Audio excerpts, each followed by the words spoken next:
Hello, I'm Carlene Rhodes, CEO of Minnesota Philanthropy Partners. Welcome to Impact Profiles, a new video series where we interview leaders who are making a difference in our community. Today I'm interviewing John Larsen, who was recently named the winner of the 2011 Engaged Philanthropist Award. The Engaged Philanthropist Award is given each year and is co-sponsored by Social Venture Partners Minnesota and Minnesota Community Foundation, which is an affiliate of Minnesota Philanthropy Partners. Welcome, John. It's great to be here. Thanks, Carlene. You know, social justice is just one of your passions. Everyone knows this about you. I'm just curious if there's one particular area of social justice that really is most important to you. I think really there are maybe two that are really important to me, and one is becoming more important these days, and that is the achievement gap in Minnesota is just frightening, and it's something I think we all need to be focused on. So that one's coming more and more to my attention, and the other is rights for LGBT people in Minnesota and same-sex couples and their families in particular. You know, is there a social justice area where you actually think we've made some progress? Well, yes. I think that we've made progress as a society in general when I think about social justice. But what's Martin Luther King's quote? I believe it's that the moral arc of the universe is long, but it bends towards justice. I think it's remarkable how much we've been able to see a shift in attitudes, particularly around LGBT people in Minnesota and the United States over the last 20 years. It's truly leaps and bounds, even though I'm really frustrated it's not further along the road. So. Well, it's an issue on everyone's mind, and that's important that it's really up there and being discussed. Yeah. So just take us back a little bit. What are some of your personal first experiences with giving?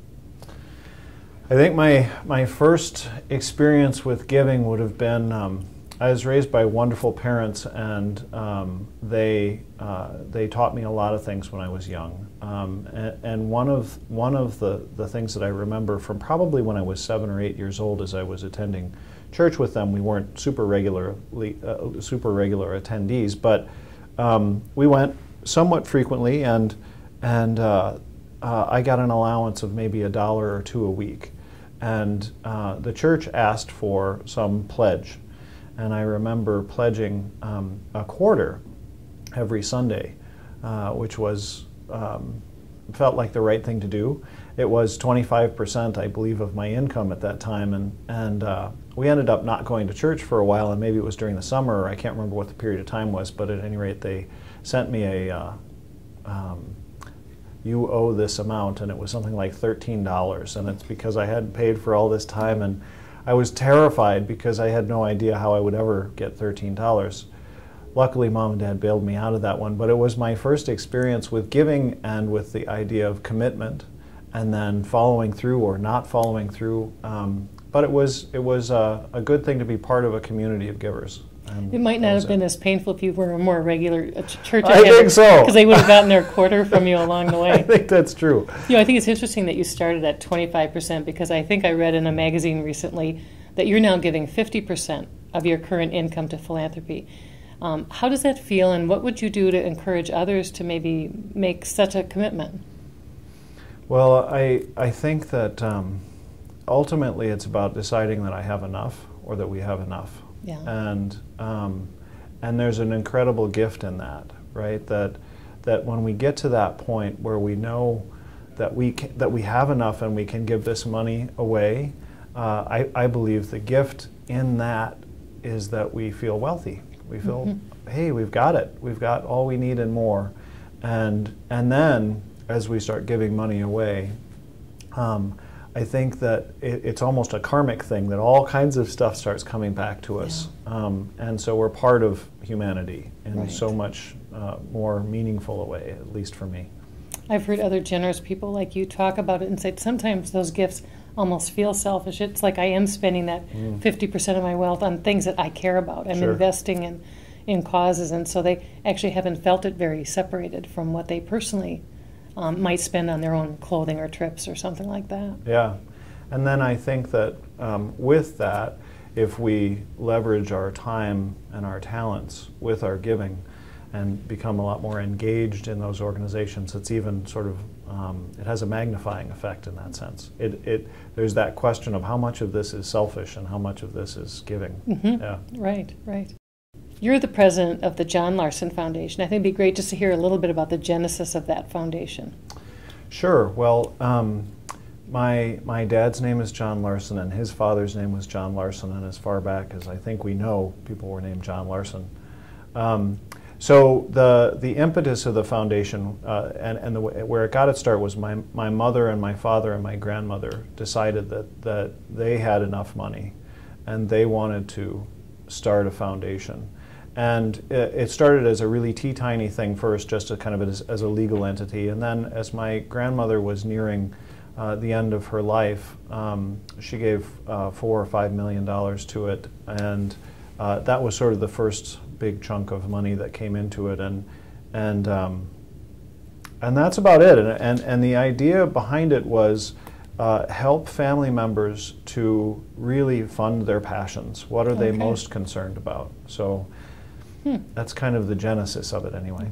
Well, evidently there's a lot of passion in your family because you have such an array of interests.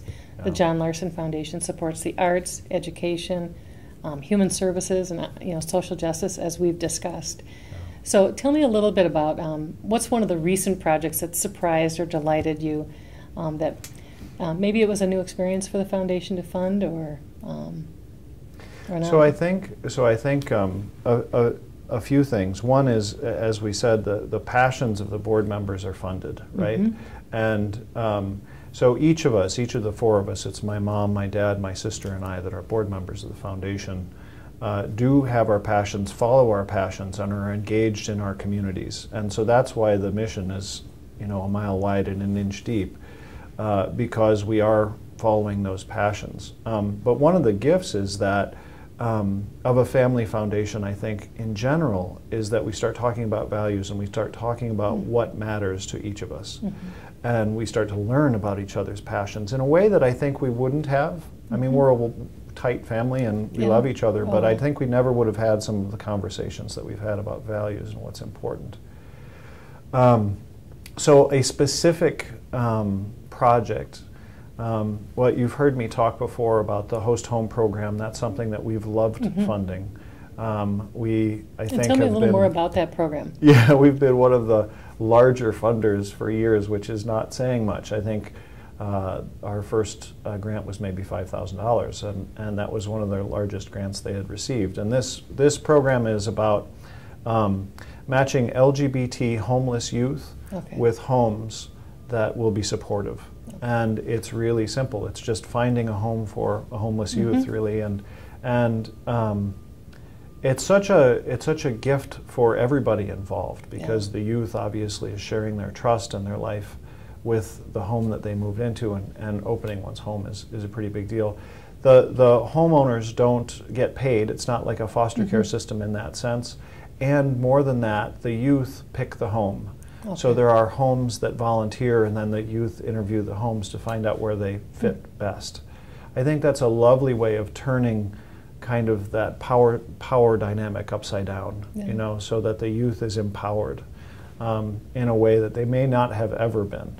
I'm excited about that. Certainly another with Project 515, that's been an amazing experience to fund that organization and its predecessors. We were the first organization to fund the Project 515 education campaign's predecessor, Equality Minnesota, and that was back in 2006, trying to determine Minnesotans' opinions about rights for same-sex couples. There's some research that had never been done, and we were excited to find out what Minnesotans thought. Out of that, we found that 80% of Minnesotans think that gays and lesbians should be treated exactly the same way as their straight counterparts in Minnesota. 80% is a political slam dunk, right? So it's a matter of educating Minnesotans about what it means to be treated equally and how the laws are structured and things like that. So, well, I think I only know you as a philanthropist, but I think you have this other thing called a career. You have a degree from the U in architecture, and had I think I read something, the highest cumulative grade point average in your class, and I assume it was a high performing class. So how do you find time to balance career and philanthropy and family and all those things? It's interesting. I think that I was a little bit older when I think I was maybe 4 years older than the standard student at the time, and so maybe I cared more about college than everybody else did. And that's not necessarily true. There's a wide range of ages that happens there. I was just passionate about school. Yeah. And it's interesting, how do I balance? I remember being so focused on architecture and so focused on working there and feeling not necessarily fulfilled. And so I decided I needed to take some classes outside of architecture, and at that time I discovered that it was important for me to not just be an architect, to not just be 100% of the time focused on architecture, that it was really important for me to be engaged in my community. And part of that probably goes back to my upbringing, that I need to be volunteering, that I need to be contributing to those around me, that I need to be contributing to my community. So if you could pick a dream client from contemporary pop culture, who might that be? Pop culture, holy mackerel. Lady Gaga'd be fun. It'd be a crazy house, wouldn't it? Wouldn't that be fun? That would be a crazy house. I think you need protection for all those shaky shoes she wears. What kind of flooring would allow her to move? But I'm thinking that there are bubbles all over the place, and I mean, just the funnest costumed rooms that you could possibly imagine.